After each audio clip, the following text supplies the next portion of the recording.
That's case number 559 on account of the matter of Howie versus Rebels. Parties have been sworn in. You may be seated. Sir, have a seat. Mr. Howie, how long have you and your wife been married? 4 years, going on 5 years. And you have one child? Yes, ma'am. How old?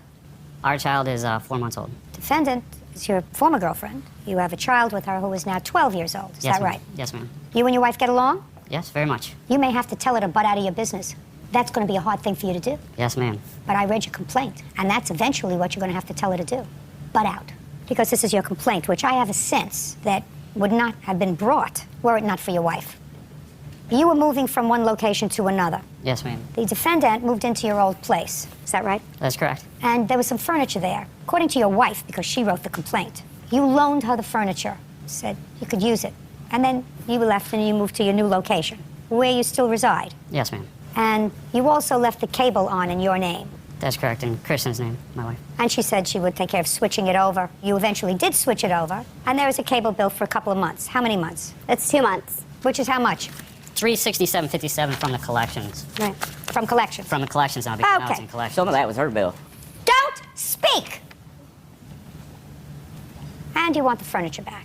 Now, there's some convoluted story that you went there and didn't take the furniture back, left it there, and now she hasn't returned it to you and you've asked for it. Yes. But this whole thing came about because probably your wife had a baby, there was a lot of money going out, you haven't paid child support in a while, they're taking your tax return. Yes, ma'am. So your wife said, now you're going to sue her for the furniture. That be a fair statement, Mr. It's, Howie? you know, it's pretty close. It's pretty close. You don't have to be a genius to figure that out, sir. That's why you have to tell your wife to back off. This 12-year-old child has nothing to do with her. Exactly. Nothing to do with her. And anything that's done, since I assume that for 12 years or 11 years, before you got involved with her, before you made another baby with her, everything was okay with Miss Revels and your child. Absolutely. You enjoyed a reasonable relationship. You even asked her to move in. There was no animus for a very long time. No, I'm not saying that. This has nothing to do with my 12-year-old daughter, though. This has to do It has everything to do with your 12-year-old daughter, sir. You go to court when you haven't paid child support because you have a new baby. Well, I will pay mine. And you have new responsibility. Before you had a new baby, a new responsibility, and a new wife, you paid your child support when you were supposed to. You did what you were supposed to. You lived close to your child. Yep. You know, I could write this book even though it's not in here, Mr. Howie. Oh, listen, I've been in family court for a very long time, sir. That's what happened. You had a wonderful relationship with your child. You had a decent relationship with the defendant. You paid your child support when you were supposed to. You decided to have a new life. You married this lady. You and your wife decided to have a new child. And then all of a sudden, new wife says, money's going out. That's not fair. Your Honor, I mean, with all due respect, she owes the money. The cable bill's That in has my nothing to name. do with Listen it. to me. I'm not talking about the cable bill. I'm talking about the furniture. The cable bill she knows she owes, right? Yes, you're right. So she doesn't owe me for the furniture because I owe her Mr. child support? Howie. I mean, she can't Mr. have Howie, both, right? I don't think she agreed to buy the furniture. You're right, she didn't, but where's it at? She Just never a gave second. it to us. I don't think she agreed to buy the furniture. If you say, I sold her the furniture for $500 and she didn't pay it, that's a different story. That's not what you say here. And what I'm trying to tell you, Mr. Howie, is you're going to have to tell your wife to back off, that it's none of her business. Well, the furniture was my doing. That's me. It's my furniture. You can't have it back. Well, shouldn't I You be can't compensated? have it I don't back. want it back. I just want to be compensated You're for not going to get compensated for it. You're not going to get money from her for it, especially if you tell me I don't want it back. Say, I don't It's want gone. it back. We tried to get it back. It's Just gone. Your Honor, they have not. Just a second. Especially if you tell me I don't want it back. I want to be compensated for it. When was the last Well, time? I'll take it back if Hey, you give it back to me. But We've tried to get it back 2 This has times nothing now. to do with you. The cable bill was in your name. You're going to get paid. Other than that, it has nothing to do with you. This 12-year-old has nothing to do with you. I'm not following the relevance of my daughter in this. That's because you're a moron. Okay. Okay. That's because you're a moron. If you're standing on one side of a council table and the mother of your child is standing on the other side of a council table, that's not good for your child. You don't get that. And if you don't get that, you're a moron. Okay. Now you get it. Sure. And if you didn't pay child support, because according to your wife, let me read you what she wrote. Due to our financial stresses, John got behind in his child support payments, and the government is now keeping our tax refund that we would have received in April of '09. That's what they're supposed to do. Right. They're supposed to keep your refund if you get behind. Why did you get Exactly. behind, Mr. Howie? Because she had been taken off of work because of her pregnancy. That's not her problem. I agree. Just a It's not second. her problem. That's not her problem. That's not your 12-year-old daughter's problem. You're right. That you made a new baby. If you can't afford to have 2 children, only have 1. And if you can't afford to have 1, you don't have 14. Do you understand? Yes, ma'am, I understand. It's very nice to want to have another baby. You don't have another baby unless you can afford it. And one of the things that happens when you have a baby, the mother sometimes has to take time off from work. She doesn't feel well. Sometimes she takes maternity leave. You don't have two incomes anymore. And all of a sudden, you have to make choices. And the choice that you made was not to send your 12-year-old daughter child support. That's unacceptable, sir. And because you got PO'd, because they advised you that your tax return was being paid, you're not getting your furniture back. Your wife is getting her cable bill paid. Because that, you owe her. So she gets to keep all my stuff and get her child support? I mean, can't we have an equilibrium here? Yeah, you just had an equilibrium. I made you an equilibrium. If you don't understand it, that's your problem. Put your hand down. She gets the world and I Put get your nothing. hand down. Real cases, real people. Judge Judy. John and Kristen Howie claim the mother of John's child, Leela Revels, owes for a cable bill and for the value of missing belongings. Mr. Howie, how much do you pay in child support? $266. $266 a week? A month. A month. Let's figure that out. Which we never get. Get him out of here, please. He's useless. Okay, Mr. Howie, let me tell you what your super generous child support to your daughter generates. $8 a day. I don't feed my 2 dogs on $8 a day. You get it? Yeah, I get it. You get it? You don't pay child support for this child. You pay a token of what it costs to raise a 12-year-old. You can't buy a pair of sneakers and a pair of jeans and an outfit to go to school. You can't feed a child for $8 a day. So your $8 a day is a token. What it says is, I know I'm your father, and I know I can't support you adequately, but I have to do something, so here's my $8 a day.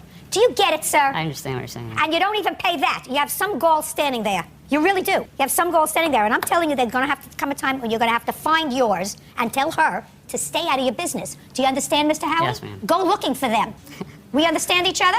You get your $367 for a cable bill. Period. End of discussion. Goodbye. Spiders are excused. You may step out. She painted a pretty ugly picture, the judge did, but I mean, it's her ruling, so we got to go with it. Maybe he'll start paying some child support. I understand I owe her a lot in child support, and I do plan on paying that back. We tried to get the furniture back a lot of times, but it was never there for us to get it. It's all there. We're still sitting on the couch to this day. They lied and said we didn't even try to get it. I didn't even know that was a problem until not too long ago. It's all said and done, so let's just, have a short memory of this incident and forget about it. I would hope, we all could get along. I hope this doesn't, affect anything. And now the next case. All parties in the matter of Byers versus Byers, step forward. James Byers is suing his son, Gabriel Byers, for the return of money he gave him for safekeeping. Mr. Byers, this is your son. According to your complaint, several years ago, you left some money in an account for him that he was just sort of keep in case of emergencies. It's your claim that that was $5,000. You want your money back. Your son's defense to that is you told him that he could replenish that account whenever he had extra money, right? Yes, ma'am. Okay. I have a few questions for you because I found some things interesting in your complaint and some things interesting in your answer. First, Mr. Byers, show me where you got the money from to put in an account in your son's name. From working. No, show me the account. Where you got the money from, transfer, whatever. There you have the cashier's check and a copy of the canceled cashier's check. And that was in November of 2005. Right. And did you have any formal agreement with your son in writing with regard to this money? No, I didn't. Now, I've read in your son's answer that you and his mother were divorced? Yes, we are. And there were 2 children? There are 3. 3 children. And there was a period of time when you were in substantial noncompliance with a child support order. Is that correct? That's true. And that arrears had accrued for at least 2 of your children. A daughter, is that correct? That is not correct. A son. Just a son. I'm quoting your son's answer. He was trying to get a job at the time, and I told my mother that he had changed, and now that I was grown, to let it go.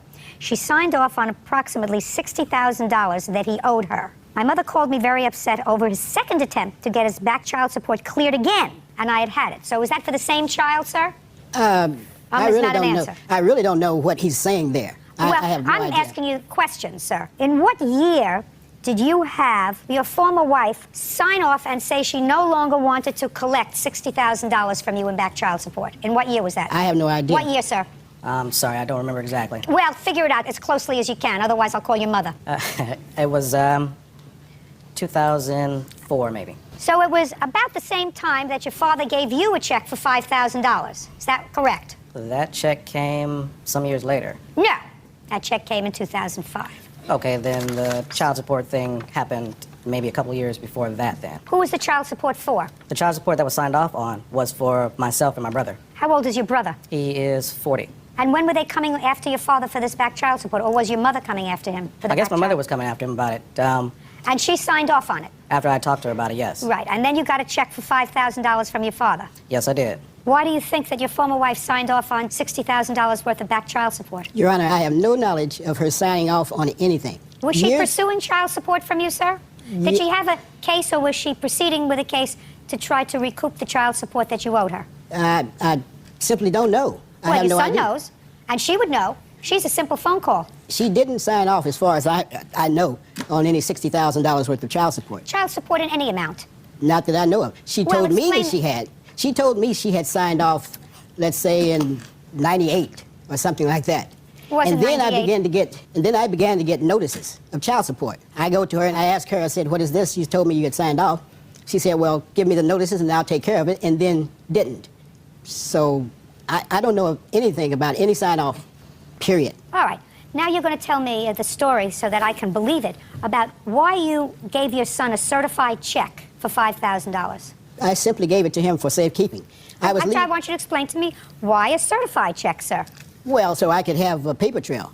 You have a paper trail if you have a regular check. You have a canceled check. You have the same check that you do if you have an official check, sir. Well, I felt a certified check was the thing to do. When was the last time you gave your son a substantial amount of money? Well, I've given him money, and he's run into rough spots before, and I've given him money before. Only fair. You didn't support him as you were supposed to when he was growing up, so you made up for it now.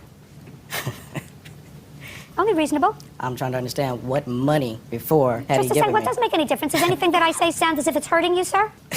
Does anything that I'm saying, No. in this case, sound as if I'm hurting you? No, ma'am. So what I'm saying to you, Mr. Byer, is the money that you didn't pay for his support when he was growing up, if you threw him an extra couple of dollars or an extra couple of $1,000s when he was in need as an adult, so what?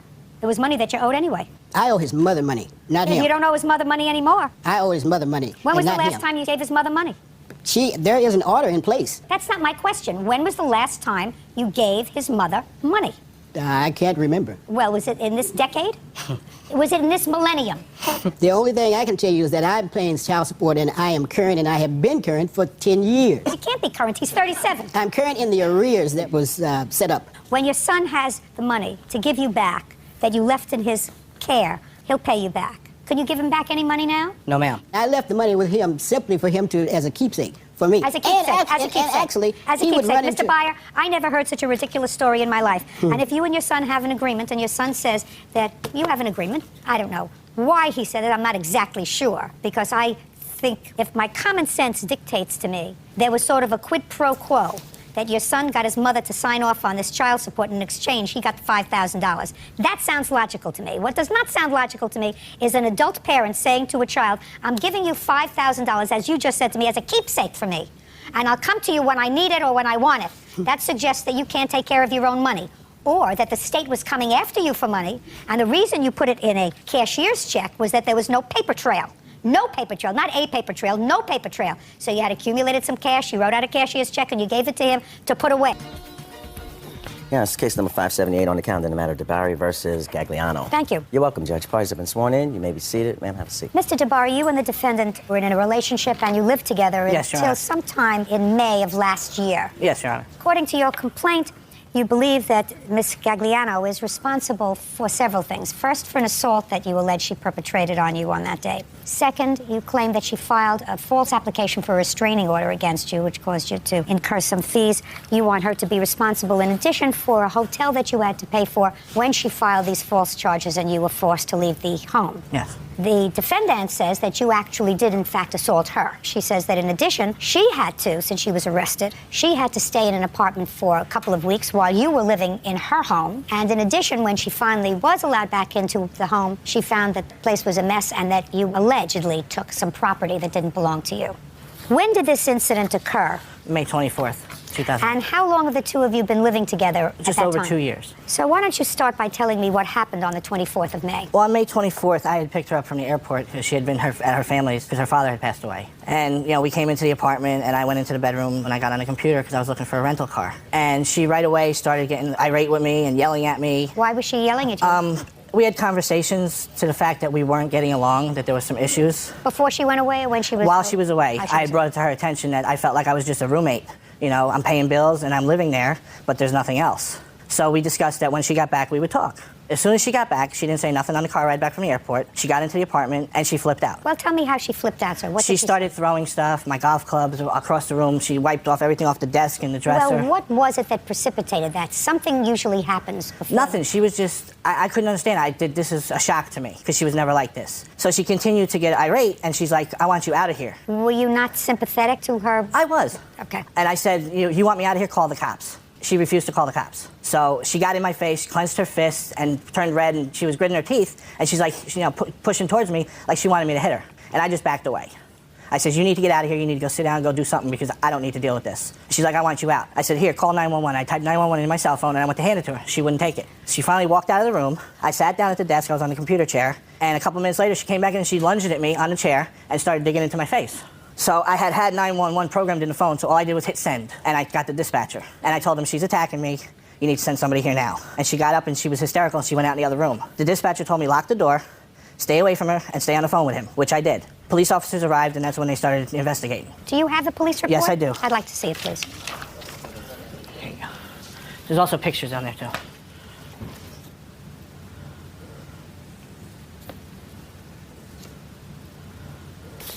All right. Why don't you tell me your version of the events, please? My version is that I was with my mom because my dad had passed away, and I was there for a month from April 9th to May 24th. During this time, I received a phone bill, and I noticed he was calling this, making outgoing and receiving ingoing calls from this same number.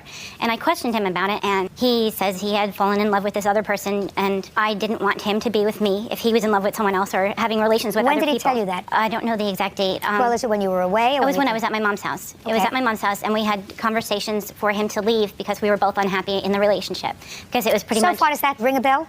I never said that I was in love with this, but that is true that there were some calls, but it was never discussed like that. Well, how was it discussed? Like I had told you previously, I was unhappy and I felt like we were roommates, and she agreed that it was like we were roommates. Oh, so you became involved with somebody else? No, I didn't, Your Honor. Well, it was least a on the friend of telephone. mine that she accused me of cheating on her with. You know, there's all kinds of cheating, Right. sir. There's emotional cheating, there's physical cheating. You were having conversations with another woman, correct? Yes, a friend. Okay, go ahead. So you got back from... I got back from Myrtle Beach, and I was unpacking my suitcase, and I had asked him to leave the apartment twice because I was really upset, and he was cursing at me, calling me bad things, and... No, that didn't start. That doesn't make sense. He picked you up from the airport. We were talking, and he said we didn't talk on the way home. We were talking on the way home. He picked you up from the airport. He didn't say take a cab home, take a car service home. He picked you up from the With airport. my car.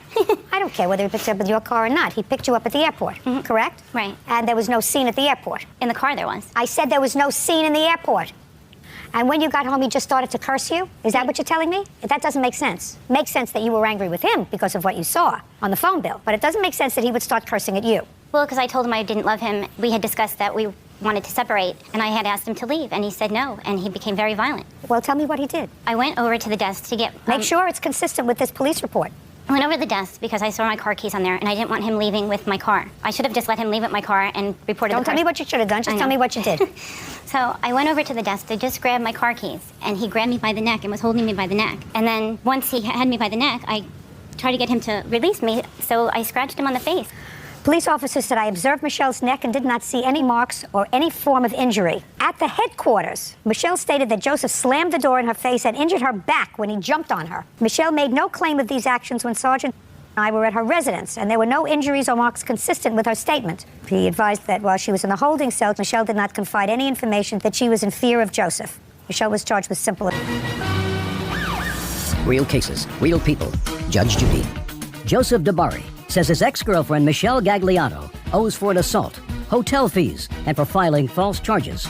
Michelle is countersuing for an assault, hotel fees, and damaged property. Okay, you filed for a protective order on that day. I was advised by... And granted a Yes. protective order. Okay, then you went back to the apartment. Yes. How long did you stay in the apartment? It was 3 days. When did you find out that the lease was in her name? When I was removed from the apartment, I went to the office to ask them for a copy of the lease. Because tell all me- along, I was under the assumption, because we filled out papers together when we got the apartment, I was supposed to be on the lease. Did you ever sign a lease? I signed a document stating that I was going to be a registered occupant. Were you a registered occupant on the lease? As far as I was concerned, yes. Can I see the lease, please? He wasn't, and the reason for that was because of his criminal background. And that's why I had to move to my original apartment where I lived, because they wouldn't let him live there because of his criminal background for fraud and embezzlement or whatever. That's your choice. If it's true, and I don't know if it's true or not, that was your choice, right? To live with him? Yeah. I know, but That was your choice. Yeah, right. I mean, you didn't find out anything new about his criminal background after you moved from one apartment to another. You chose to live with him, right? Yeah. So you were there 3 days. And then what happened, sir? I got a knock on the door, 2 police officers telling me I had to leave. They came in and they said, if you don't leave, we're going to arrest you. And this was at 5 o'clock. So I was like, this is wrong. I'm supposed to be here. You know, the court said I should be here. Well, you have to deal with them. It's after hours. You have to leave. So I left. I had a friend of mine pick me up and take me to a hotel. So I had contacted the courts and also the district attorney. And he stated to me, why are you out of the apartment? You have every right to be there. Don't tell me what he stated to you, sir. That's hearsay. To go back. So I went back after 4 days. Okay, and? And then our court proceedings continued. It was a 2-week adjournment. And after that, I decided to get my stuff. And leave. And leave. And just bring the keys to court. I didn't want no trouble. That's a very good idea. I believe his version of the events, and I do not believe yours. Sorry? I believe that you assaulted him, that there was a terrible altercation, and that you filed a restraining order subsequently. Unless you have medical records. You have medical records? I went to the emergency room. Just a second. I want to see the medical records. I want to see what the physical manifestation was of this alleged assault. And there's pictures, too. I'm not looking at any pictures. The police officer memorialized exactly what they saw when they came to the premises. So you went to the emergency room the next day? Yes. Not that day. You went the next day. And then you went 3 days later. Because I tried Don't tell me what they said. I'm just asking you for objective data. You went the next day to the emergency room. And then you went 3 days after that. I'm just reading the records. It was a holiday weekend. Don't tell me what it was. And I tried to do it that day, but they told me I couldn't. Don't tell me what they told you, madam. That's hearsay. You can always go to the emergency room. I mean, for me to, I tried to file a... You can always go to the emergency room. No, I know that. I just made a simple statement. The simple statement was you went to the emergency room the next day. Yes. Who took the photographs that you want to show me? I did. I took them in the hotel room because I had to stay at a hotel for 11 days, and I took them before I went to the emergency room. On what date? On the 25th of May. I want to look at them.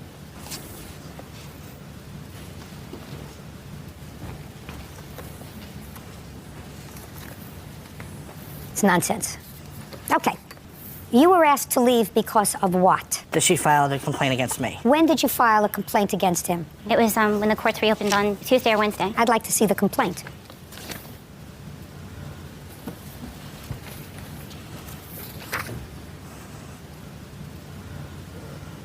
You give so many different versions of this event to the police, to the doctors in the hospital, in your application for a protective order, and to me. In one narrative of the event, you say he slammed a door in your face and pushed you down. You told me he grabbed you by the throat, and that's what caused you to scratch him. Here you say that you went to grab a set of keys off the desk, he grabbed you by the neck and threw you down, and was holding you down by the neck. He was. Well, that's not what you told the doctors in the hospital. I told them the same thing. Do you want me to read what you told them? I read it, and she wrote it. She wrote it down differently. She did. Yeah. I believe that you filed this in retaliation, so to you filing the protective order. What expenses did you have with regard to defending the protective order? I had $300 in a hotel for 4 days. Let me see the bill. It's my bank statement. There's 2 days on there, and 2 days I pay cash. I understand. How much were the 2 days that are down there? $74 a day. I'm dismissing the part of your claim that seeks compensation for an assault. I do not believe you were assaulted. I believe he was. I believe you lost your temper, and that's what happened. I believe that you filed a restraining order against him in retaliation for his filing one so that you could get back into your apartment. That's what you did, and it didn't work. So I'm not awarding you anything on your counterclaim for the 2 weeks that you had to stay in a hotel room. You had to stay in a hotel room because you assaulted him, and he had a protective order. Now we're going to talk about your property. What do you claim that he took that belonged to you when he left? He took a $200 blender. He took a digital photo frame. He took a business card case that I had. It all added up to... Don't tell me what it added up to. I want to hear what he took. He took Keep going. a wheeled laptop bag, a big Yankee clock that was on the wall, and that's it. Did you take any of those items that belonged No, to Your him? Honor. I took what was mine, just my clothes. Did you ever file a police report with regard to items that he took? No. Why not? Because when we went to court, he told my lawyer to tell me No, don't tell me what he told your lawyer. After you got home, you're not a stranger now to the system. So now you can go back and file a police report that he stole items that belong to you. Okay. Did you ever do that? No, I didn't think I had to Good. do that. Your counterclaim's dismissed. Okay. I'm awarding you, sir, $648, which is $148 for your hotel room and $500 for your scratches. That's all. Step out. Bodies are excused. You may step out. He gets away with lies. I didn't realize she was full of lies. I just knew that we didn't have a relationship. He's just a shady person. It was just getting worse, and I just wasn't happy. He's just shady, manipulative, and he lies. And now the next case. All parties in the matter of Flint versus White. Step forward. 26-year-old Melissa Flint is suing her ex-boyfriend, 26-year-old Brian White, for the unpaid balance on a furniture set and a television. Miss Flint, you and Mr. White had a brief relationship, and according to your complaint, he owes you money for furniture and a television set that you put on your credit card. Yes, ma'am. And Mr. White says he doesn't owe you anything, although he is sitting on the furniture and watching the television. Yes, ma'am. How long did the two of you date? We dated approximately 2 months. From when to when? We started dating the middle of December to about the middle of February. And when did he move into this apartment that needed furniture? He was moving the weekend of the 19th of January of 2008. So far correct, Mr. White? I thought we dated a lot longer than that. It just seemed longer, Mr. White. Possibly, but no. I do recall at least being with her through March and maybe some of April. Fine. Where were you living, Miss Flint? I was living in an apartment of my own in Kansas City. How long had you been living there? I moved in July of 2007. And Mr. White, where had you been living previous to this apartment? I lived with my father. What kind of work were you doing? I was a sales rep for a company called Service Manager. Miss Flint had her own apartment, you had your apartment. Why would she buy you furniture?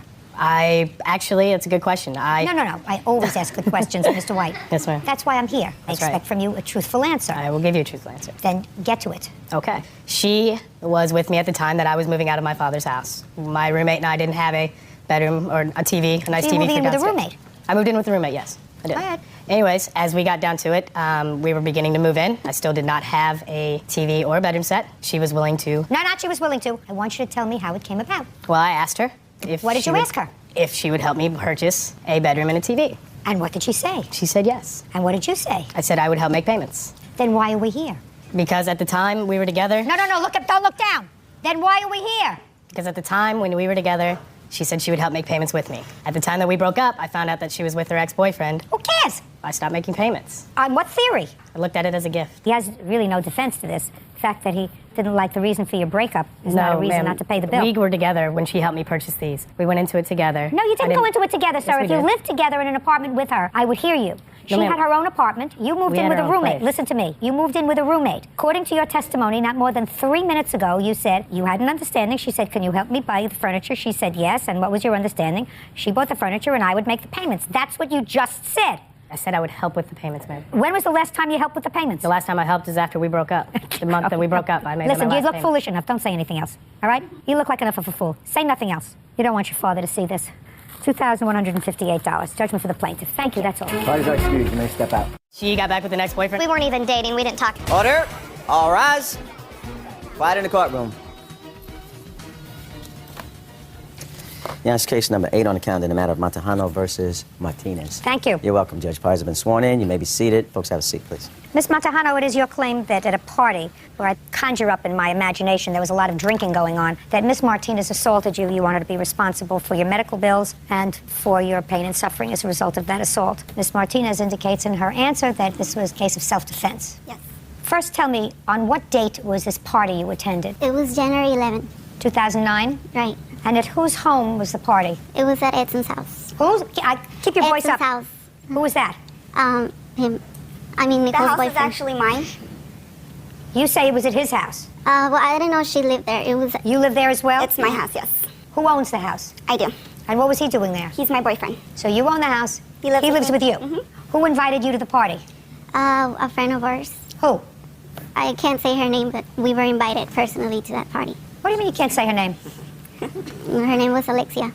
You know that person? Absolutely not. Do you? I don't, Your Honor. Was she at the party? Yeah, she was there with some other friends. We knew Edson from before. We had been to his house a few times and party. We didn't know he had a girlfriend now. So you had been to his house before when she wasn't home? I think he was single back then because we didn't know she Is it lived the there. same house? She didn't live there before. Listen to me carefully. Is it the same house you went to Yeah, before? yeah. How many times had you been to the house? Probably twice. Twice, did you say? Yeah, Before January of 2009. When were you at the house before? yeah. That doesn't require a yes or a no. That requires Oh. a date. Before January 2009, when was the last time you were at the house? I don't remember. It was A probably month, like 2 months, more 3 than months, a year 6 ago. months? What? Probably more than a year ago. How long have you been living there? For a few months. This is going to get better. Okay, so January 11th, you were invited by some girl. Now, who did you see? Did you see her when you got there? Yeah. What time did you get there? We got there like around 11. Who did you go to the party with? Me, April, and my sister. Let's go. You got there at 11 o'clock. What happened when you got there? When we got there, we were dancing, and there was some girls already fighting. They were already fighting. I don't know why, because there was some girls dancing, on their table, and I don't know why they were fighting, but they were fighting right in front of me. And we were about to leave, but then they calmed down, so we decided to stay a little longer. So we were just having a good time, partying. Even Edson came up to us and gave us a hug, and he was like, "Hey guys, how are you guys?" And we were like, "Oh, hey, what's up?" And he does that to everybody. Listen to me. We don't have a table. Quiet. How much drinking were you doing, and what were you drinking? I only had a mixed drink. What kind of alcohol were you drinking? It was vodka with like Sprite. Did you meet any guys there that night? Is not an answer. Did you meet any guys there that night? Yeah. Did you end up in the bathroom with one of them? No. For sure. Did you end up in the bathroom with somebody? No, he wanted to walk me to the bathroom, and I kept telling him to leave. I didn't ask you that. I asked you if you ended up in the bathroom with somebody. Yes. Yes. That's the answer. With whom? I didn't know him. Who walked into the bathroom first, you or the guy? I did, and then he followed me. And after he followed you into the bathroom, who closed the door? He did. And what did you do in the bathroom? I was telling him to get out because I needed to use our bathroom, and I wasn't feeling good, and he wouldn't get Don't out. look down. Look at me. And he wouldn't get out, and then that's when they started knocking on the door. Yeah. And that's when I told him to get out. I was like, get out, get out. And he got out, and I stayed in the restroom because I needed to All use right. the restroom. That's not true. Okay. Now let's just take it up to there, Miss Martinez, because I read your answer very carefully. Let's start with knocking at the bathroom door. You were trying to get people out of the house. Yes, I had gotten overcrowded. Me and him started kicking people out. He was pounding on the door. I came to see what was going on. My lock is one of those you could just stick like a card in and just unlock it. So that's what I did because the door was locked. I unlocked it. She's wrapped in my towels and he has his pants down. So I shut the door. I go, I'm giving you 5 minutes to get changed and get out of my restroom. I waited. I started kicking more people out. I came back. He had already fled by the time I came back. He ran out as fast as he could.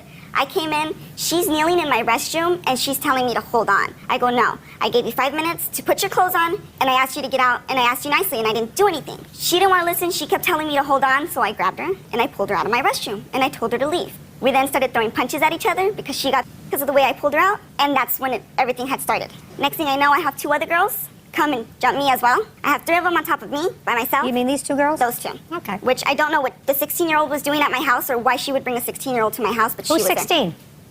She's What were you 17. doing there? I What were you doing there?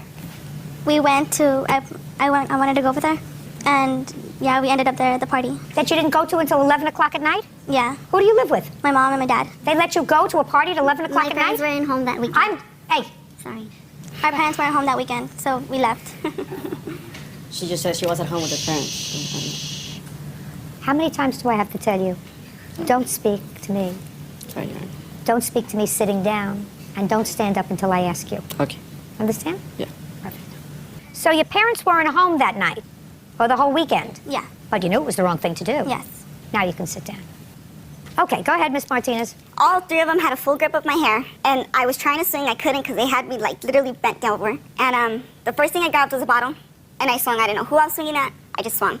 I got her. She still kept fighting, and both of them kept fighting. The guys had finally pulled us all apart. April then comes running back in. He steps in the middle of us because she's getting ready to hit me, and she's hitting him, trying to get through him to me. And then that's when more guys come, get her off of him, take her outside, and ask them to leave. How many people were drunk that night? I'd probably say 95% of the people that were there. And that would be including you and including her? I wasn't because I was actually watching everything that was going on because I'm the owner of the house. I was just kind of patrolling. However, at the end of the night, when all the fight had happened, her sister actually came up to me and said, I really apologize for my sister, but she's really wasted. That is not true. Shh. Are you speaking sitting down? Don't get up, I didn't ask you. Not a shouting match here. This is a courtroom.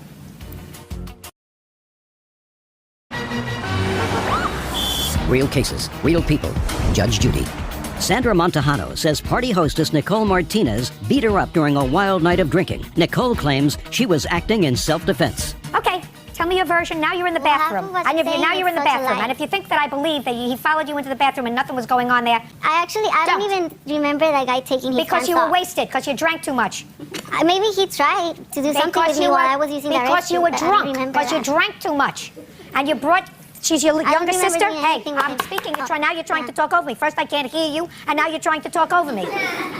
That's your kid sister? Yeah. Yeah, so the first thing you did wrong was to take your sister out to a place you knew you shouldn't have taken her, right? Right. Did you let her drink when you were there? No. Did you drink anything? No. Yeah, baloney. She didn't drink. Baloney. And I wouldn't be making out with the guy in the restroom knowing that my little sister is outside. Yes, you would have. No, I wouldn't. Yes, you absolutely would have. For the I same wouldn't reason have that you wanted took her out anybody at to know 11 either. o'clock at night. Now, give me your version. And I have other things to do today. I don't remember. Half of what she's saying, it's a lie. Because I didn't ask you half of what she's saying is a Okay. lie. I asked you your This is what version. Hey, happened. you're trying to talk over me again? I asked you to tell me your version of what happened after she told you to get out of the bathroom. Okay, what happened is... That you first told me you weren't in with a guy. No, I did. I told you I was, but I didn't... I never did anything with Yeah, that first guy. you told me you weren't. Now let's move on. You're in the bathroom. She tells you to get out of the bathroom. He leaves. Go ahead. Okay, as soon as he walks out of the bathroom, I start, using the bathroom. And that's when she tried to get me out of the bathroom. And I was like, hold on, I need to use the bathroom. And I didn't know who was knocking the door. When I came out of the bathroom, she just pulled me and started stalking me until I was shocked, like punching me all over the place. And I was shocked. I didn't even have a chance to defend myself. And so I remember seeing myself on the floor crying, and then they were telling me to leave, that we were going home already. So when we were walking out, I was like, did she just hit me like that or randomly? Like, I'm shocked. I can't believe she just attacked me like that. So I'm like, who is she? I wanna know who she is. I wasn't looking for a fight. I was just going to confront her. Like, why did she do that? I didn't do anything wrong. I have a police. So when we were leaving, she was outside surrounded by all these guys. And it seemed like all they wanted was just fight. Because I went up, I was walking Don't tell me towards what her. it seems. Just tell me what happened. Well, because when I was walking towards her, she just cracked the beer bottle in my head without even knowing why was I walking towards her for. I wasn't even sure if she was the one that had attacked me in the first place. You mean you're in a tight area in somebody's house, right outside the bathroom, and you're not sure who it was who attacked you?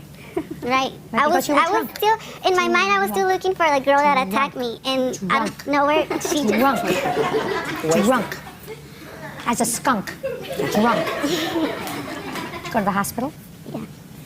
I want to see the report. And I want to see the police report.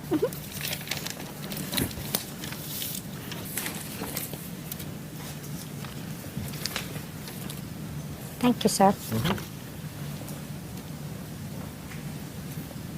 I don't want the hospital bills. I want the hospital report. Well, I requested them and they never called me back. They said they were going to give me a call back to go pick them up.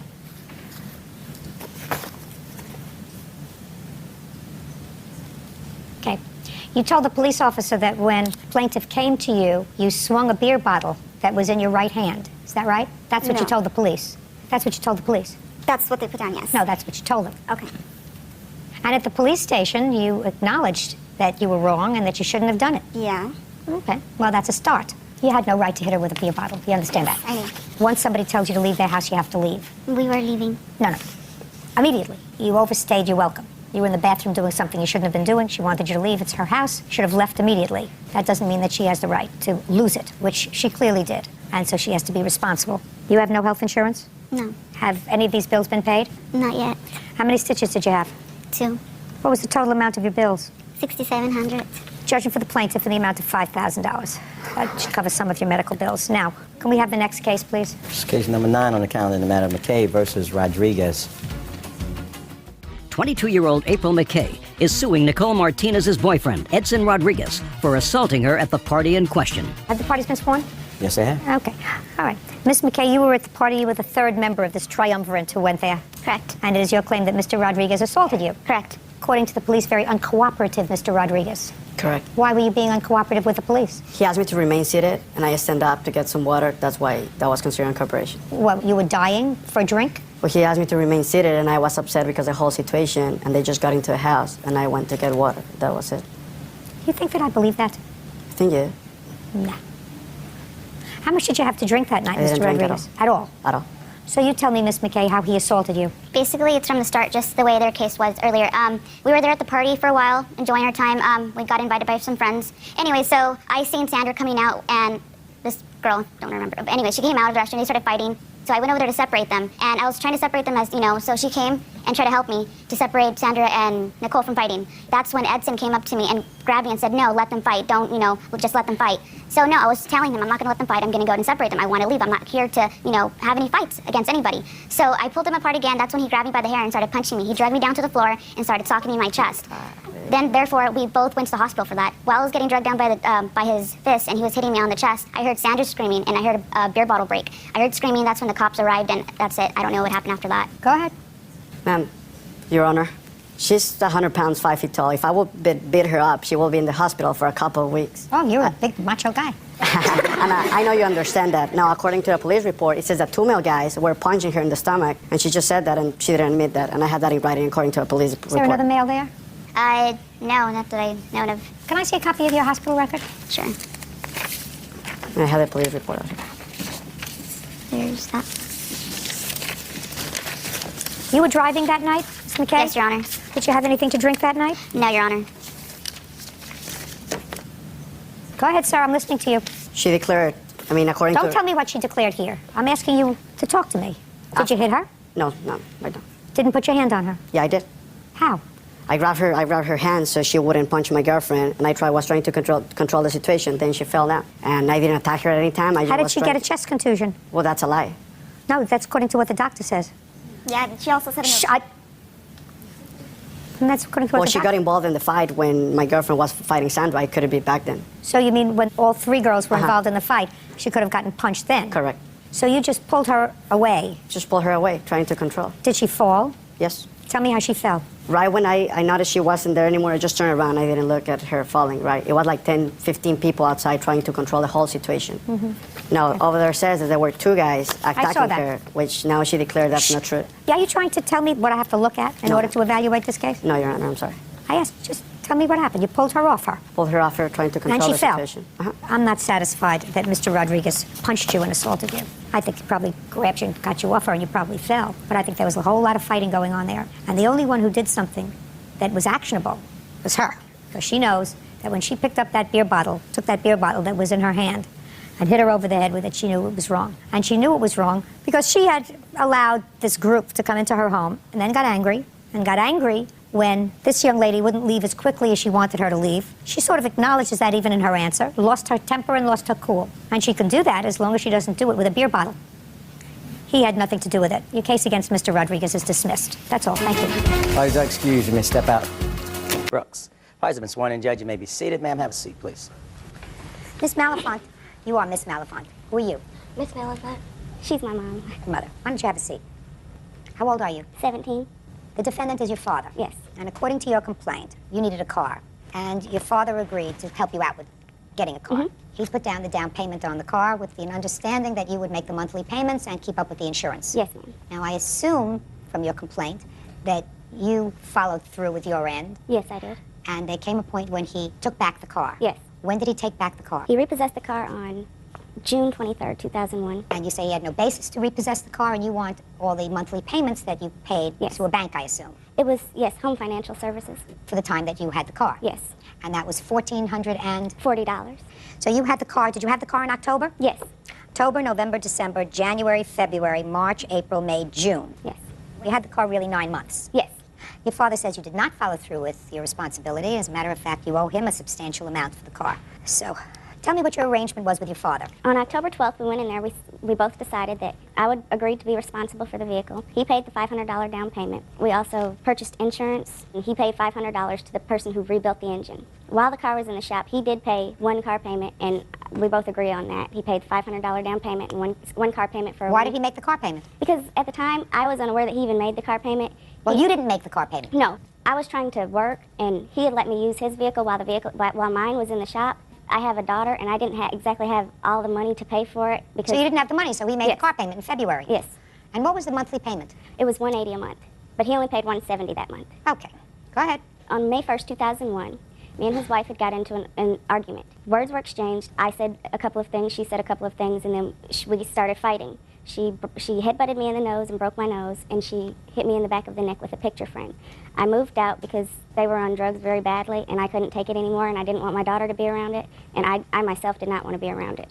Me and him were still on good terms. We talked daily, and then probably 2 weeks after that, on May 16th, I got a message from him on my cell phone. I didn't answer the phone, but I listened to the message, and I didn't agree with the message at all. I have that recorded if you want to hear it. I just want to know what the message said. He said, if I leave her, what am I going to do about a woman? Are you going to help me out? Are you going to give me some? That's not true, Your Honor. I have a message if you want to hear it. I don't have to listen to it. Go ahead.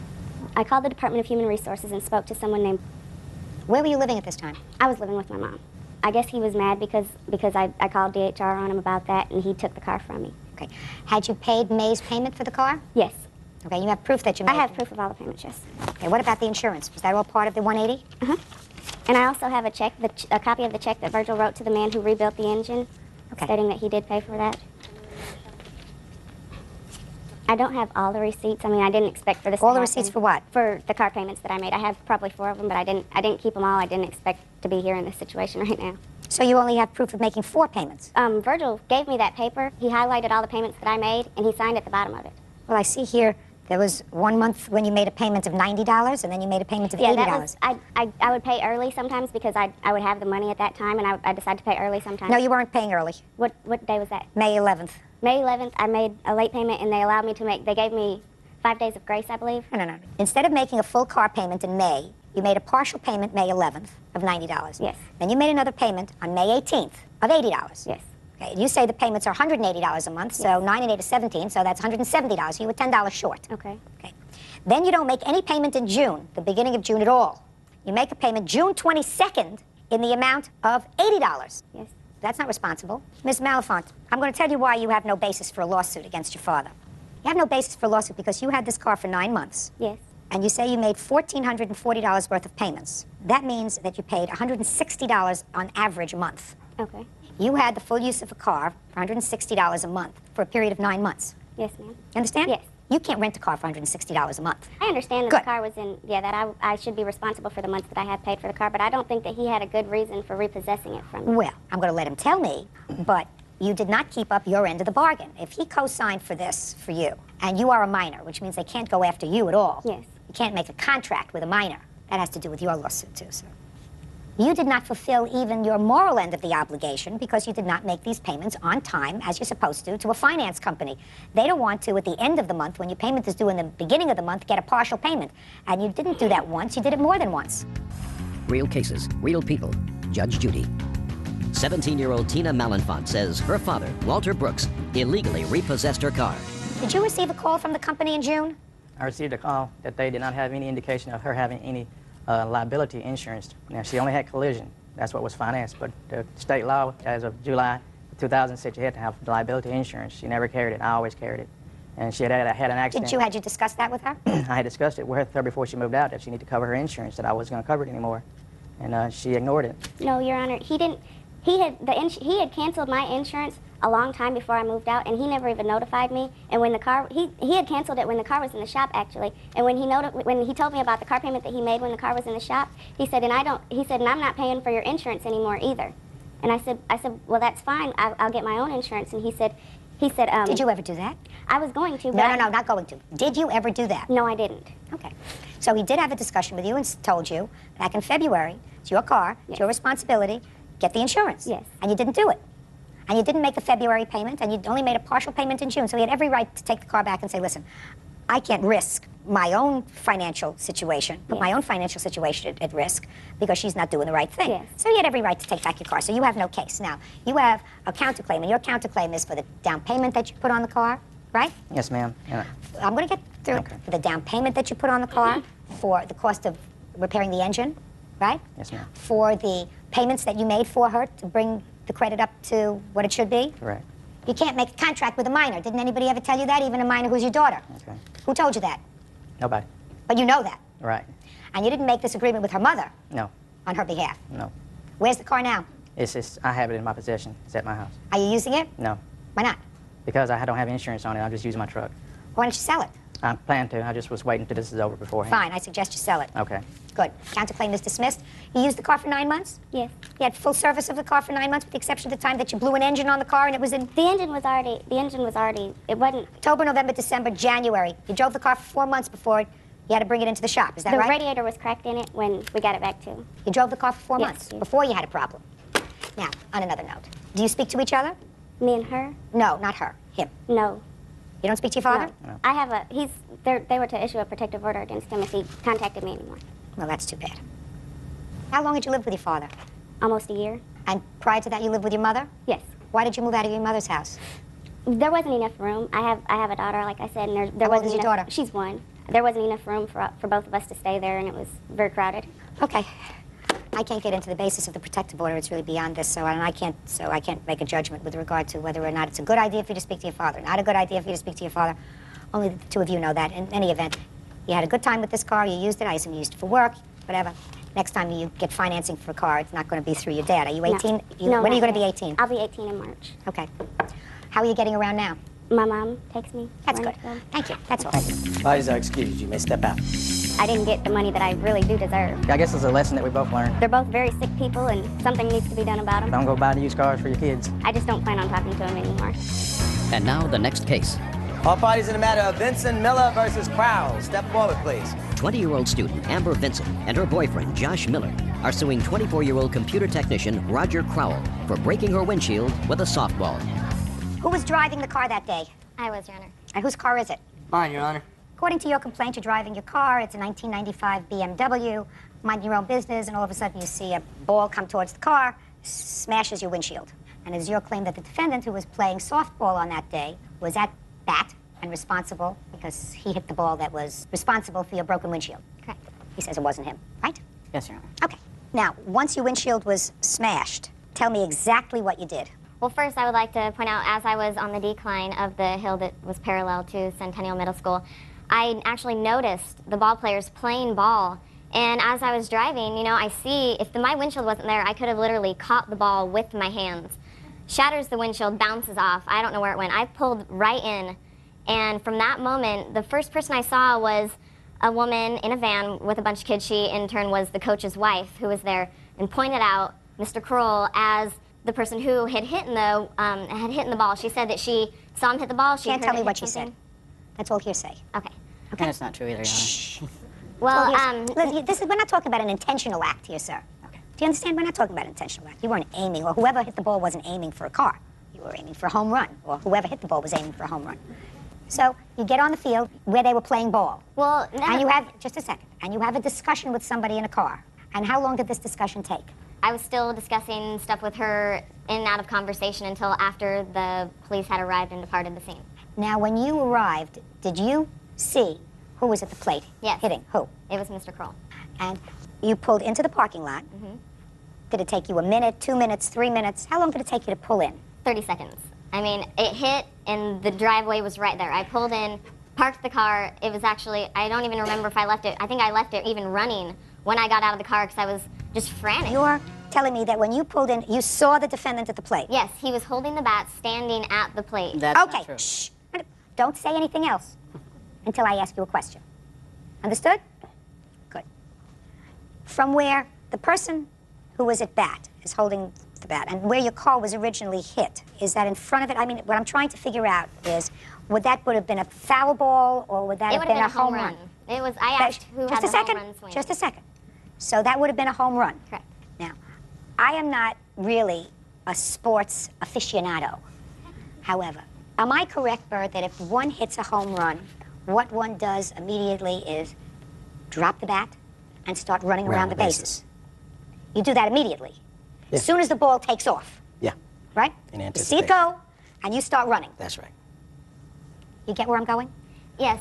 Just a minute. Okay. You get where I'm going? Mm-hmm. So, it took you 30 seconds to get in. According to you, when you got there, he's standing poised Correct. to bat. Not poised, standing there holding the bat, almost in anticipation of my arrival. It was during He softball can't- practice. No. It wasn't Okay. a game. No. Now, Mr. Crowell, I have a couple of questions for you. Would you do me a favor while I'm getting it? Would you just get the estimate of the windshield? 'Cause Sure. I'm sure she has that on the paper. Tell me about this league that you play with, sir. We played in a county softball league. It was co-ed. So you are part of a team. Yes, I was the coach. Okay. I arranged the team and everything. Fine. And how long has this group been playing together? We started practicing in April. Same group of guys and gals? Yes. How many are on the team? At the time, there was probably 15. Are there dues? Yes, there were. And what are the dues? Well, it was $20 for each player for the players' fees, and then the team registration fee came out to be, if you had 15 people, $20 per person, and our sponsor paid the sponsor fee, the team registration dues. Okay. You get where I'm going? I'm not sure you get where I'm going, so I'll explain it to you. Okay. because this is not really a very difficult case. I don't know whether you were at bat or whether you weren't at bat. It really is not relevant. You were the coach of the team, right? You put it together. Yes. The lead together. There is the question in my mind that the plaintiff's car was hit by a softball that somehow emanated from your team. Now, we have a totally innocent party, and that's this team over here. Totally innocent. They're driving along. And on the other side, we have some guys and gals who are playing softball, and certainly without intention, one of their members was responsible for a ball getting away. Who do you think should pay? Well, Take a deep breath before you answer that question, because we're talking here about responsibility. Not necessarily your individual responsibility, right, sir, but we're talking about baseball in a windshield, baseball on a baseball field. I was willing to investigate the matter because we didn't know if the county would pay for it, since it was an organized practice and we're playing on their fields. So we wanted to look into that, and of course I was going to do that. There was also a gentleman that had been hitting before who had hit quite a few balls over the fence, and there was a couple... From your league? Yes. None of them struck anything. None of them, they all bounced off the road, and this guy probably shouldn't have been hitting up there anyway because he's probably the best hitter on our team, but and being that the fence is so near the road. Let's get on with it. Who do you think should pay for their broken windshield? Not me. Your team. Not necessarily you if you say you didn't hit a ball that far. And it's very possible that you didn't. And even the guy who was hitting before you, I'm certain didn't intend to cause any damage to anyone. Well, you got innocent people and you got the team responsible. So you take up a collection, you tell everybody, kick in $25, we're going to pay for the windshield. Period. End of discussion. Have an estimate here for $300.52. Judgment for the plaintiff. Get it from your team. That's all. Sworn in, Judge. You may be seated, sir. Have a seat, please. Ms. Thomas, it is your claim that the defendant's son broke your son's nose. Correct. You want to tell me what happened?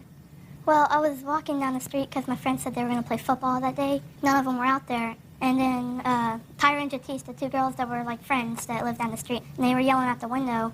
And I didn't understand what they're saying. I was like, well, I'm gonna go home. Then Joe started coming to me, and he was like, what's up, what's up? And then he hit me in my nose. And then I said, I don't want to fight you, and then he hit me in my nose, and it started to bleed. So were you alone at the time he came up to you? Yes. Okay, now let's come to you, Ms. Thomas. How did you find out about your son's nose? Well, the young lady, Tyra, is one of the girls that was with him, came running up to my... I thought you said you were alone. But they were coming out the door at the time. So as he walked up to me, they were coming out the door. So one of the girls came to your house? Yes, and she came running up to the door saying, hurry, hurry, Austin's bleeding, he needs you down the street. So I went running down there, and I saw him with his head back like this. There was blood everywhere, all over his clothes, on the ground. And I ripped off my tank top and put it to his face, and I asked him, do you know who did this to you? And they said, it's Joe, and he's right around the corner playing basketball. I said, take me to him. Take me to him right now. And I said, so you're the one who broke my son's nose. And he said, I ain't got time for your drama, B. And started going off on me. Like I was bothering his game of basketball when he just broke my son's nose. I said, so what, you just are gonna break my son's nose and act like it's nothing? He's like, you. You know, and I'm like, okay, I'm not gonna stand out here and argue with a bunch of kids. So I went home, I picked up the phone, I called 911. The cops came out, took him home to his cousin. I had him delivered in a cop car. Now I'll hear from you. At first I was walking home from school, and then my best friend asked me if I want to play basketball. So we was over his house playing basketball. His sister Tyra told him that some little boy around the corner was messing with her. So we went around the corner, and as we was about to fight him, I stepped in the middle and I told him not to hit him. Then he was talking stuff, and he called Who's he was talking stuff? Austin. Did you know him from before? No, never seen this. So what kind of stuff was he talking? He was like, I'm not scared of him, I'm not scared of him. And then he called me a B, and then I just took off my jacket and I hit him twice. Do you think that's okay? If I felt like if I wouldn't hit him, then he would hit me. But he didn't hit you. I felt like he was about to. What made you think he was about to hit you? Because the way he looked at me. The way he looked at you? The way he looked at me. Now, after you hit him twice in the nose, you went back to play basketball. Yes. And then his mother came up to you. She just told me that you cursed at her. No. Oh, yes, you did. Well, she was cussing at me. She actually threatened me. Well, how did she threaten you? She said she would get a 15 or 16-year-old on me, and she said she'll kill me. That's when she stepped down the street like she was going to hit me, but my best friend, he stepped in front of me and told her to go on because she's not hitting me.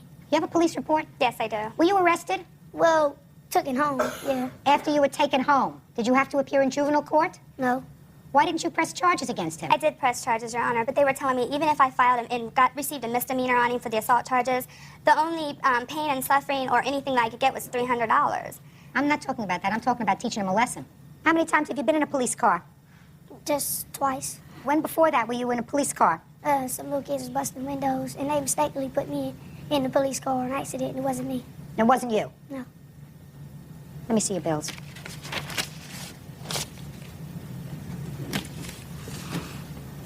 Your Honor, can I say something? Yes. You know, and also when Austin after he had broke his nose, he told my son, he said to everybody in the neighborhood, he kept saying, well, that's what the white boy gets. That's what the white boy gets, you know. And my son, granted, he is light-skinned, but I don't care what shade you are, you know what I mean? This isn't about what color you are. It's about violating my child. Absolutely right. So that was another thing, because they think he's a white boy, and he's not just a white boy. No, he's a boy. Right, exactly. He's a boy. What? I don't feel like it's a racial thing here because my son is not racist, not at all. He may not be, but he certainly has a little bit of a violent tendency. I mean, that's all kids is like that. When No, you're all kids aren't like that. He was. All kids aren't He like was that. cursing too. Cursing So- is one thing. Listen to me. Your son went up to him, came around the corner, came up to him, and hit him in the face because he didn't like the way he looked at him, according to him. No. He looked as if he might be going to hit him, so he hit him first, twice. But he went looking for him. He came around the corner, and before he even found out what was going on, I mean, I read his answer. His answer was he was protecting some little girl that he thought he was teasing. He was in a confrontation with another friend. That's a lot of baloney. He came around the corner, and he hit him twice.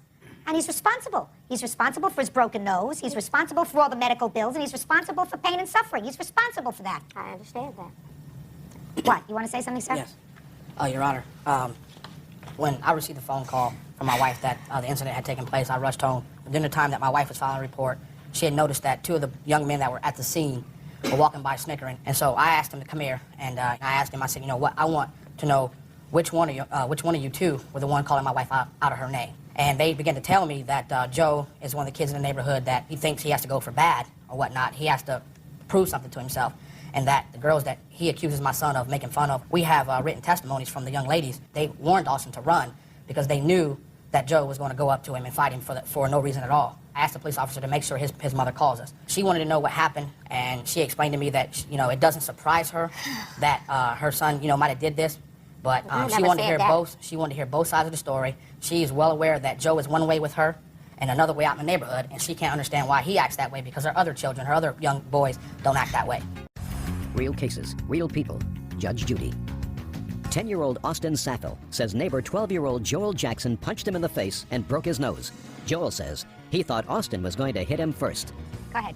Your Honor, I spoke to her one time as Austin's mother. She informed me that she wants to hurry up and get the court situation over with. And I just hung up on her. I flat out hung up on her. You know, how are you going to call me and tell me that we need to hurry up and get this over with? Well, so would I, but I have to go to an ENT for my son's nose. His nose has to be broke now 2 times because he has a lump coming out of the side of his nose. You know, hello, this doesn't end for me just because I go to court. So you have to do additional medical procedures other than the $2,059 that you've already spent. Yes, it's $85 just for us to show our face into the ENT clinic. Could you step up, please? I want to take a look at your nose.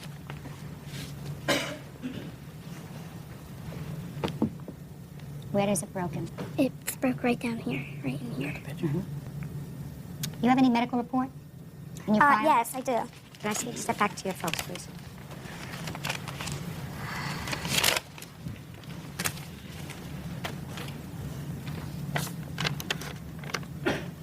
Do you have any other report with regard to the procedure for re-breaking his nose and resetting it? I asked them what it will cost for Austin's nose. They said every nose varies. Some noses run $1,000, some runs $500. They just don't know until they see it. Well, right now you have about $2,100 in out-of-pocket expenses just for his medical visits. Yes, and I have no insurance because my husband got a better paying job, and his insurance doesn't even kick in for 90 days. So this is, every time I've went, it's self-pay, self-pay.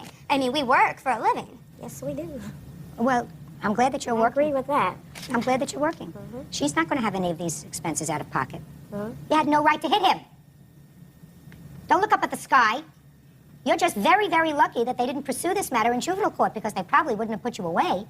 But you would have had a record. How old are you? 12. 12. So you would have had a record at age 12. That's not very smart. How many brothers do you have? 2. They ever been in jail? No. They nice boys? Yes. Good. So you have good examples at home. What happened to you? Nothing. Ever been suspended for fighting in school? Yes. Yeah, sure. How did I know that? How do you think I knew that? I don't know. Wasn't that a good question? Look, I'm only giving you your medical bills up until today, plus some additional costs that you incurred. But you may have to bring an additional suit once you have additional medical costs, because I can't anticipate what those medical bills are going to be. Do you understand? Yes. So I'm issuing a judgment for the plaintiff in the amount of $2,500. It covers your bills until today. Thank you, Your Honor. That's all. Parties are excused. You may step out. I don't appreciate her cussing out my son the way she did. When you see your child bleeding on a street and he's left there and you're just going to protect your child, I would say that sometimes you say things that just is not of you, but out of, frustration and anger. And now the next case. All parties on Zavala versus Johnson. Step forward, please. 20-year-old salesperson Brooklyn Zavala is suing her sister-in-law, 23-year-old restaurant manager Tiana Johnson, for babysitting fees and damage to her vehicle. Mrs. Zavala, the defendant is your sister-in-law. Yes. According to your complaint, you provided daycare services for your sister-in-law's children. Yes. Then she decided to move. You did provide childcare for a few days, for which you were not paid. Correct. And then on the day that your sister-in-law was moving, it is your claim that she damaged a car of yours. True. What was your arrangement with regard to the childcare? I was to get paid $2.37 per hour. How did you come to child. that figure? Because that's what the state was allowing her to get. I was just to get the whole check from the Health and Welfare Office. I got a check for May, June, and July. And then in August, I watched them for 5 days. Which 5 days in August? 2nd, 3rd, 4th, 5th, and 6th. Ms. Johnson, did you get a check from the state for those dates in August? No, I did not. Why? Because they were taking me off that program at that time because I was moving. She was supposed to get a check.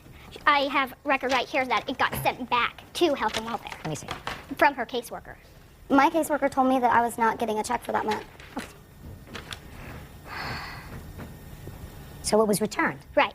So she did not, you're not claiming that she got the money and just Right. didn't give it to you? Right, I just didn't get paid.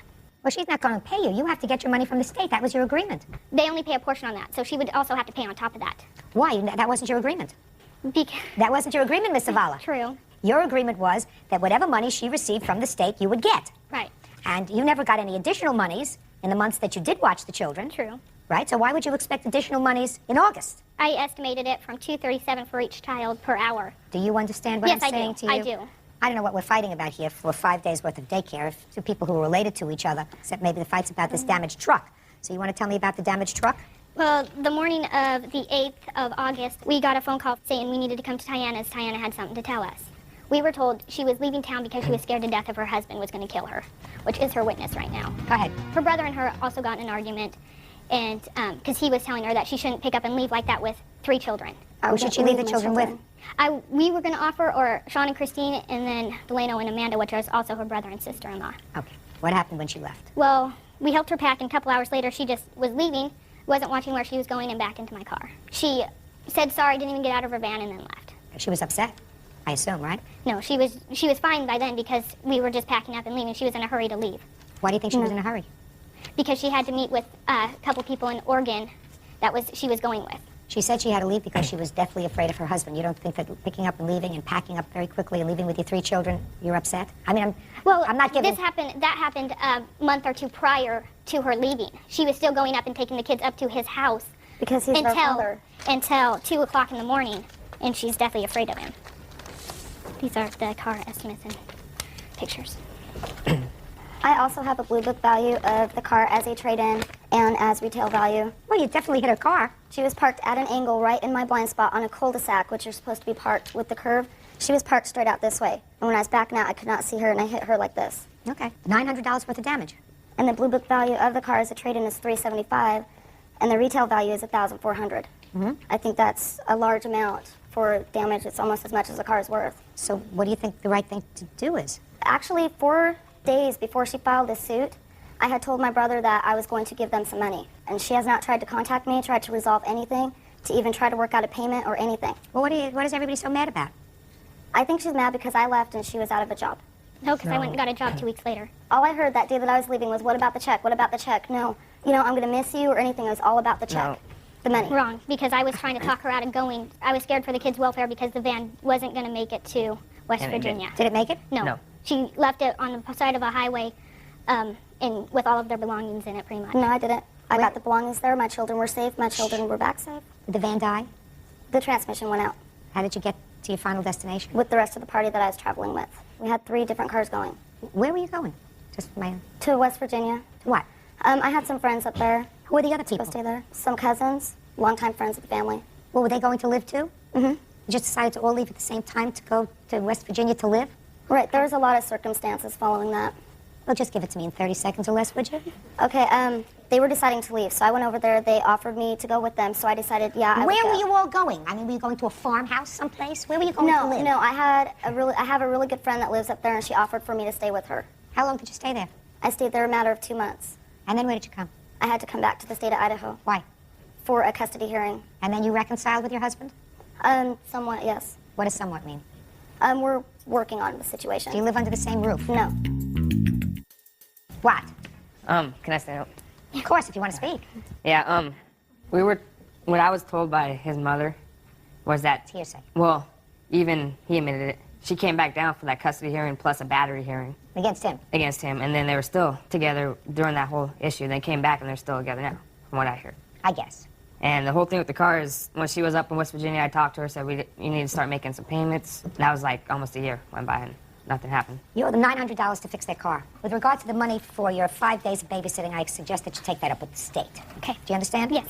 Good. Judgment for the plaintiff in the amount of $900. That's all. Parties are excused. You may step out. Parties have been sworn in, Judge. You may be seated. Folks, have seats, please.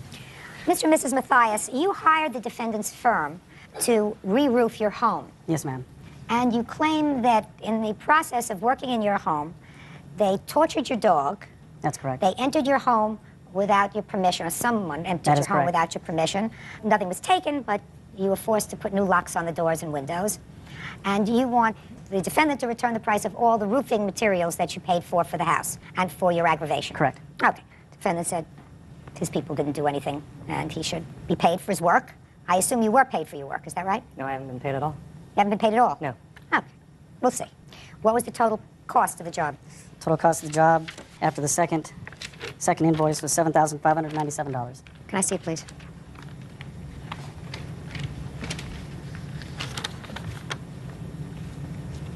Did you give him any deposit? No, ma'am. So you gave him nothing? No. Did this price include the materials? Yes, ma'am. It did? Yes, it did. So you have paid for neither materials nor the roof? I've paid for the materials, yes. Who did you pay for the materials? His supplier, How much did you pay for his materials? $2,400. And is the material money that you want back? Yes. Oh. When were you supposed to pay him the balance? I told him that I'd pay the balance after a person of the court told me to do so on good conscience. I cannot, after what happened. Okay. Now, you were not at home when this work was done. I arrived home at 3 o'clock and 2/3 of the job was complete. You have, I assume, a witness who saw what happened. Yes, ma'am. Are you the witness? I assume you're the witness. Step up, please. Tell me your name. My name's Karen Dick. Are you a neighbor? Yes, I am. How far away from the plaintiff's house is your house? They live directly across the street. Would you tell me what you saw on that day? Yeah, typically I get up in the morning and I prepare dinner for the kids. So I got up and I noticed out the window that we have over the sink that the neighbors were having their roof done. I went on about my business, and then as I'm looking out the window, I was at the sink doing something. I noticed there was a sort of a large dog. It wasn't a big dog. It was tall, but it wasn't too big. I didn't really recognize it. I've only been in the home with my boyfriend about 8 months, so I hadn't really met the neighbors. I've only said hello to them. I noticed the dog was on Joe's front lawn, kind of in the middle of about 5 gentlemen who, it seemed like they were just kind of scurrying the dog. I didn't know if maybe the dog got out. They were concerned this dog's, interfering with their work, if they were nervous. A few minutes later, I came back to the sink. I now noticed 2 of the workers have hammers in their hand, and they're swinging at the dog. The gate's open, so I realized that the workers must have let the dog out. So at first I think maybe they're just trying to intimidate the dog. What kind of gate was it? Was it a fenced yard? It's a fenced yard, yes. And you saw that it was open, yes. Now, when you saw them swinging these hammers, none of the blows connected with the dog? I did not see that, no. Okay. As I'm watching, though, the dog's showing no aggression, so that wasn't the issue. And the dog is kind of scurrying back, and it's sitting back on its back legs, so it was surrendering. They could have easily put it back. At this point, now they're playing a game. The hammers are getting closer to the heads. They're laughing, they're smiling. They're going to hit that dog. So I'm screaming hysterically at the top of my lungs, please stop, what are you doing? And they get my attention, so I'm standing there to make sure they understand I'm standing there watching this. At this point, the 2 men walk away and the dog's still there. I go back into the home, and my boyfriend's mother, who's about 82, comes into the house, and I'm trying to explain to her, because her English isn't great, I'm trying to explain to her what's going on, and I'm looking out over her shoulder. At this point, I see one of the 2 gentlemen with a rope in his hand starting to do this, and I know what he's going to do. And I'm watching this, and before I can react, he's already got the dog by the 2 back legs. He's yanked the rope, and by yanking the rope so hard, he forced the dog to flip over on the back side, and from the left side of Joe's house all the way to the front side, to the far right side of Joe's house, through the street, not on the side, but through the street. He drugged the dog on the dog's back. By the... Okay, I'm take sorry. it. Okay, I'm fine. Was there any, when he did that to the dog, when he tied the dog's back legs, were they still right near the fenced-in yard? No, thank you. The gentleman that had the rope was standing in the street when he picked up the rope because he's walking down. So the dog had moved? The dog really hadn't really moved. The dog was still in the grass, from what I recall. He's still kind of on the grass. He hasn't really gone anywhere. The gentleman takes the rope, and he's walking this way. So he had gone down, I don't know if it's I couldn't see from my window, but he was coming back. And when he came into my view, that's when he had the rope in his hand, and that's where he took the rope to the dog's legs.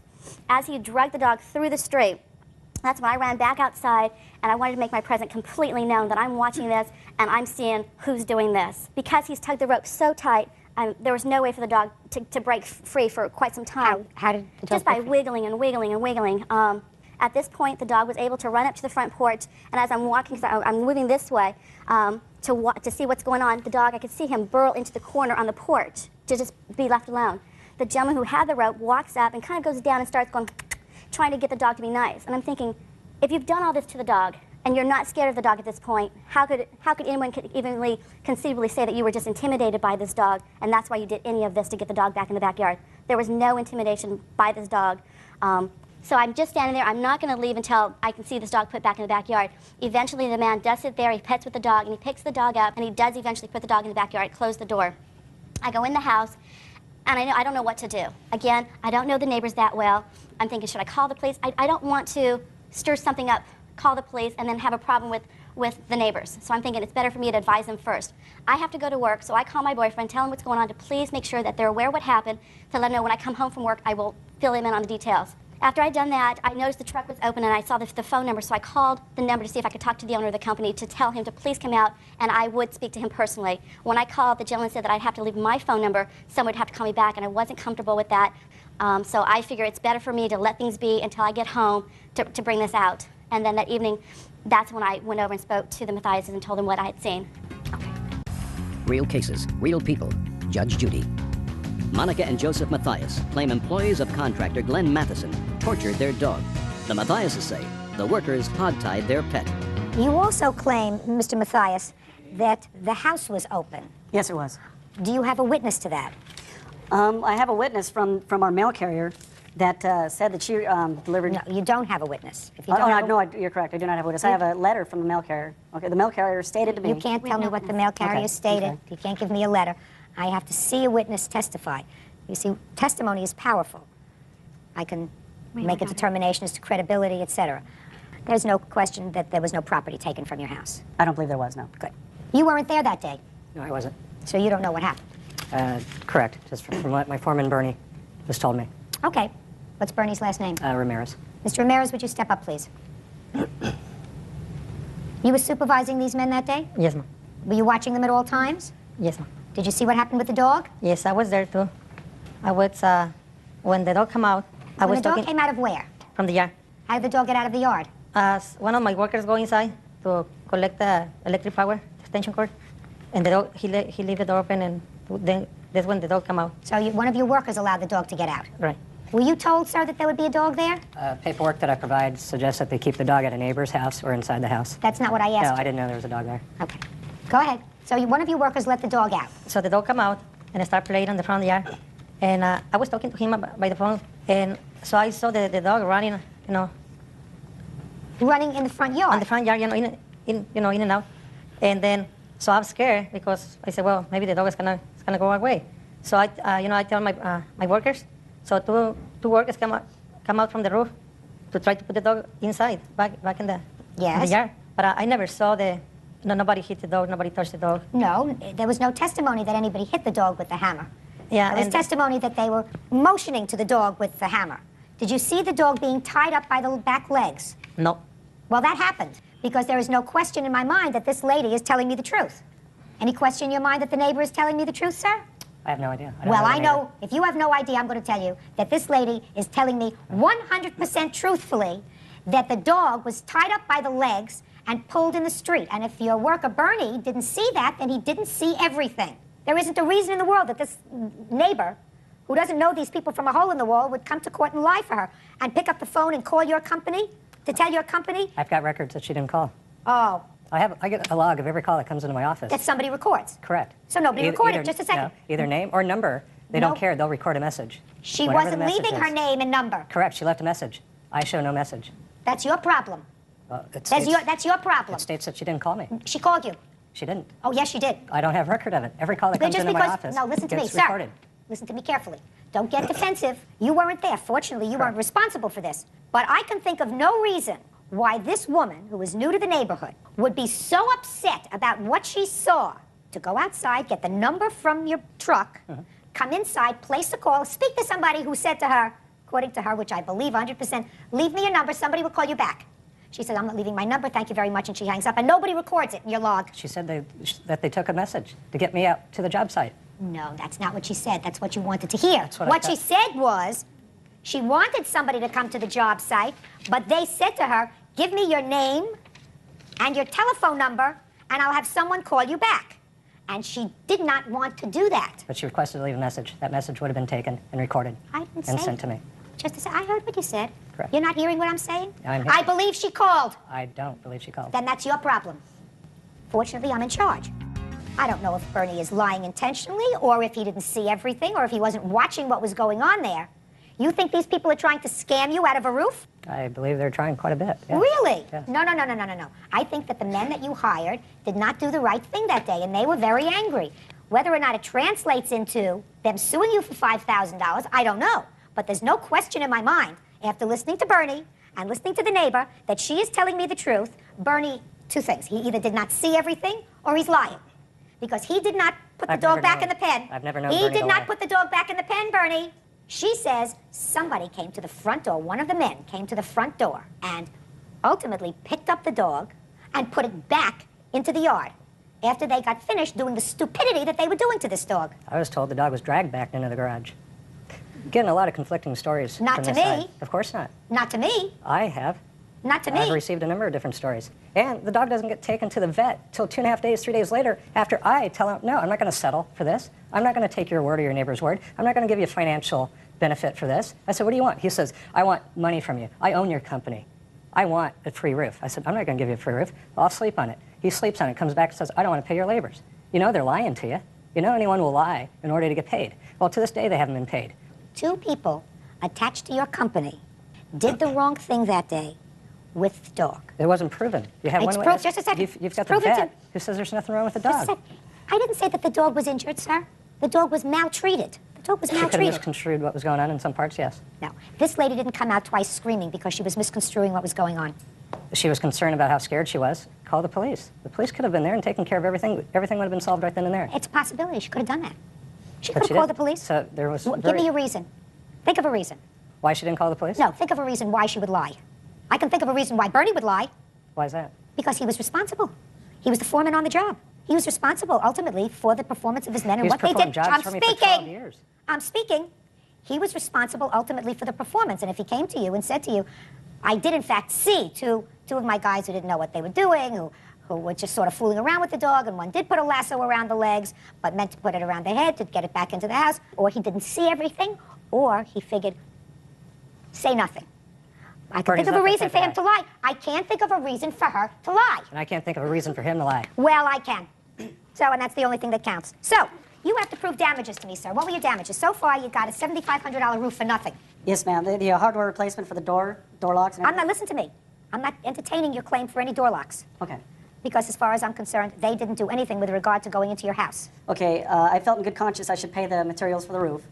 I'm not going to pay him until an officer of the court tells me to pay him for the labor. Well, that's not... Or anything like that. Yeah. The pet clinic was $31. Let me see the vet reports. And all the material has not been paid.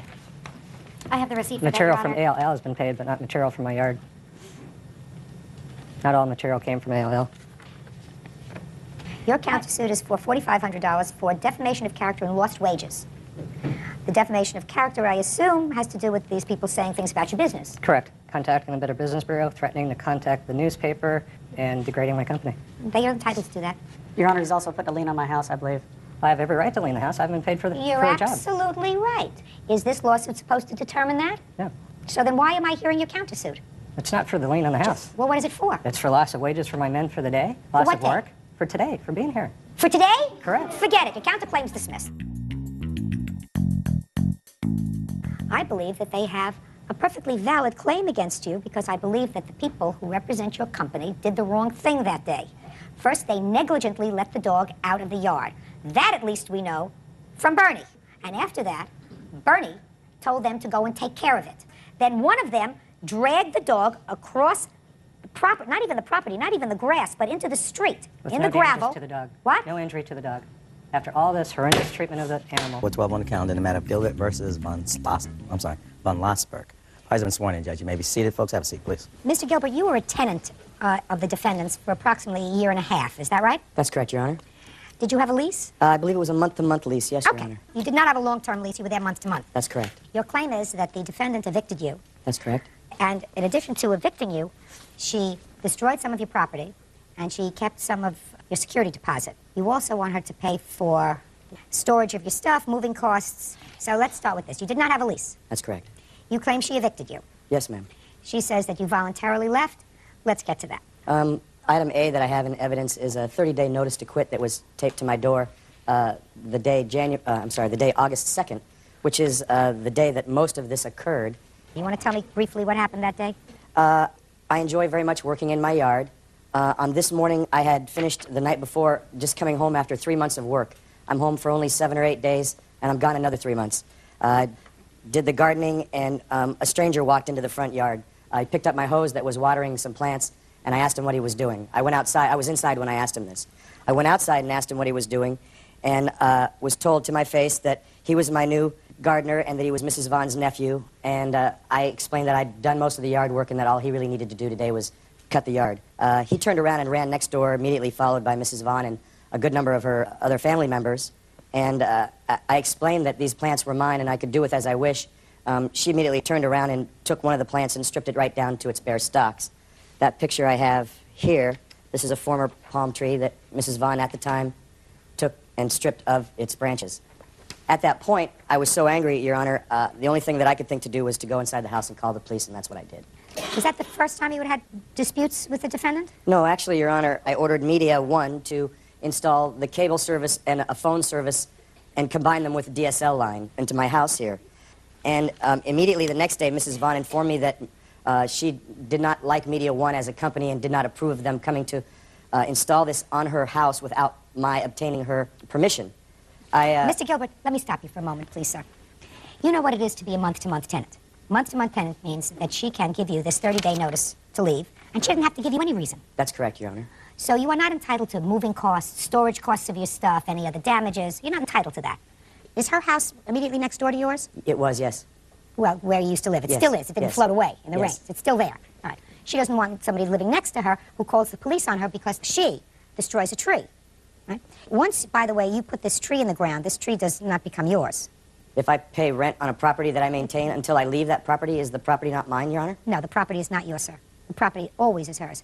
And while it's not nice to do this to a tree, I can understand why this lady didn't want you living next door after the police were called even once, even though you may have felt that you had cause because she stripped the branches of this tree. So she's entitled to evict you, so you're not entitled to those damages. However, you also have a claim, sir, for withholding your security deposit. How much security deposit did she withhold? She withheld $779.80, Your Honor.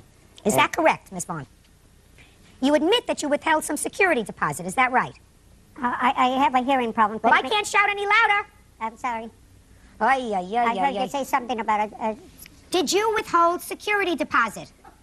He had an $1,100 security deposit. When he moved out, I spent a portion of that to clean the apartment because when he left another person in that house that was sleeping in the living room. When I entered the place after he left, the sink was littered with beer cans, whiskey bottles, and whatever. Show and me I spent pictures. money for cleaning Show that. Show me pictures. I didn't take a picture. I'm You sorry. got a problem. But I refunded him $300 and some out of the security deposit. You have to show me, Miss Vaughn. Do you hear me carefully? You have to show me exactly what you spent. I think Let I me do see. have the receipts here, Your Let Honor. me see. You can show it. He'll have to assist me. Your Honor, I can maybe save you some time. I have a copy of both the receipt Let me and see. the We had the deposit receipt. refund form she sent me. I have to excuse you, but you're 80 years old. Your Honor, I claim that receipt to be a company that doesn't exist. Oh, right there. That the Right handwriting on it matches the form. Just a second, just a second, just a second. Okay. Plus the damages on the outside of the house. What's the name of the company that repaired the doorbell, painted and cleaned, and put in new locks? I don't know what the name of the company is. Now, what's the name of the company? It doesn't have a heading on it. Don't have it on there. Otherwise, my Miss Vaughn, yes. either I don't believe that you did all this stuff, or I believe that somebody else did it for you, like a family member. You are not entitled to put in new locks. You're entitled to clean if you show me that the place was filthy. That was $70. You have 2 different bills here for painting, one for $350 and one for $380. But nowhere does it tell me who did the painting. Yes, Your Honor, I understand that. There's no proof. That's right. And you have no pictures to show me of what this place looked like. No, I didn't think of Who are you? I'm her witness, her daughter. Come on. Do you live with your mother? No. I live on one side of my mother, and he lived on the other side of my mother. And my daughter lived 2 doors down. I don't care where everybody lived. Did you go into the house on the day he left? Yes. Did you take pictures of the house on the day he left? My daughter did. I didn't. Fine. Where are the pictures? She has since moved to Pomona, and that's not my problem. You don't have the pictures. Before he moved, she told me that. I don't care what. Listen to me. Listen to me. I was. You can't tell me what anybody else told you. You can tell me. Pay careful attention. Listen. I want you to start receiving. Did you see anything else? Look at me. Did you see? Yes. What else did you see? He had put up some shelves in the utility porch in the back. Yes. That weren't there before he rented. Yes. And instead of washing the walls or to make things right, he either spot painted or spot cleaned, because when you look down the angle of the wall, you could see splotches where he had either spot painted or spot cleaned. Sounds to me as if he was a very good tenant. And listen to me. You want to bring paid bills from somebody that's reputable, that puts their name on a receipt. You can do that. This is nothing. Absolutely nothing. Can I say something? Sure. When I was served with a subpoena to appear in court, I did not, he said he was suing me for $3,000 with absolutely no reason of what his intentions were of collecting this money. I could have gotten the company, the man that did the work, to come in today had I known how to defend myself. But I had absolutely no idea of what this man is suing me for. Okay, he was suing you for $3,000. Initially, he's not going to get $3,000, and I told him that. But he is going to get his security deposit back. No, he got it all back. No, he didn't, and he's going to get it back because there is no basis for you to withhold the vast majority of his security deposit. Can I show these to the court as part of the damages? Let me see. I asked you if you had pictures. You said no.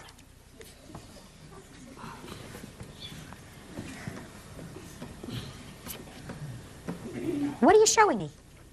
That's what he ordered Media One without my permission, and he drilled holes in the floor, the side of the wall, and the building as it stands today needs to be painted and repaired. Oh, goodness gracious me, madam. Looks to me as if he maintained your house in pristine... And I have the name... Quiet and listen. It looks to me as if he maintained your home in pristine condition. Anybody that maintains the outside of this house the way he did not maintain the inside like a pig pen. What? Your Honor, he was running a business outside of a residential home, and that's why I called Media One, and I asked him why he had run all the wires into the house, drilled through the floor, drilled through the walls, as the pictures will indicate. Show me where you paid to have the holes refilled. They haven't. No, I'm going to have a lawsuit. I intend to sue him for that. This will follow up. Good. Judgment for the plaintiff in the amount of $779, which is the amount of the security that was withheld from you, sir. She had no right to withhold your money. You are getting your security deposit back. Goodbye. Thank you, Your Honor. Parties are excused. You may step out. As long as he had his way, he was a good tenant. But don't cross him, because then immediately he thought that I was his enemy. Never live next door to your landlady, ever. And now the next case. All parties on Oswebu versus Bell. Step forward, please. 38-year-old registered nurse Yvette Oswebu is suing 38-year-old receptionist Lisa Bell for burning her scalp during the process of relaxing her hair. Miss Oswebu? Yes, ma'am. According to your complaint, about a year ago, the defendant did a hair procedure on you, and according to you, burned your scalp and your hair fell out. Yes, ma'am. And according to what I read in your complaint, this procedure was done in the defendant's kitchen. In her mother's kitchen. Why? That was the place that she advised me to come to have my hair done. What were you doing to your hair? She was relaxing, putting a relaxer in my hair. How did you find her? I met the defendant through her sister.